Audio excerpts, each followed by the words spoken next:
Hi, this video is on converting fractions back into percentages.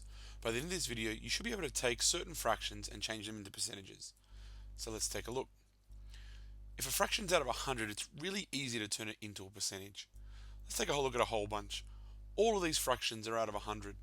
And what you might notice is that the numerator in each case, and this is 15 out of 100, is the percentage. 15%, 50%, 30%, 10%, 25%, 90%. Whatever the numerator is, that is your percentage because all of these fractions are out of 100. But what happens if our fractions aren't out of 100? Let's take a look at 5 exam scores or 5 test scores. Adam scored 15 out of 20, so I'm going to change that into a fraction, which is just 15 over 20. Beth scored 8 out of 10. Corinne scored 21 out of 25. Daryl scored 40 out of 50. And Eric scored 3 out of 4. And we want to know who did the best on their exam. Well, what I'm going to do is I'm going to change each of these fractions into something out of 100. So let's see how to do that. For the first one, 15 out of 20, I'm going to multiply by 5 because by multiplying by 5, that'll turn that 20 into 100. If I multiply 15 by 5, I get 75 out of 100. For the 8 out of 10, I'm going to multiply by 10.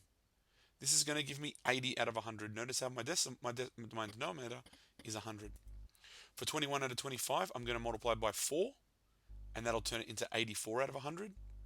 For Daryl, he got 40 out of 50. I'm going to double it. I'm going to times them by 2, and that's going to give him 80 out of 100. And for Eric, who scored 3 out of 4, or 3 quarters, we're going to multiply by 25, because 4 times 25 gives me 100. So 3 times 25 gives me 75. It's pretty easy now to see what the percentages are going to be. Adam scored 75. Beth scored 80%.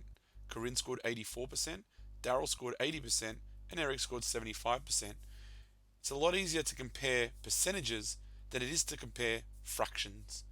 So what should you write? Well, this page is a very good one to start with. It shows you how to turn test results into fractions, which you can then turn into percentages. And that's the whole point of this video.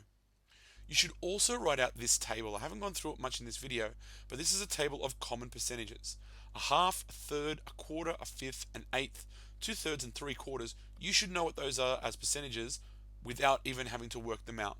Straight away, you should know that a half is 50% and things like 3/4 is 75%. So draw up the table, write it down. And that's it. Hopefully you can convert certain fractions into percentages, and that'll help you with your work tomorrow. Good luck.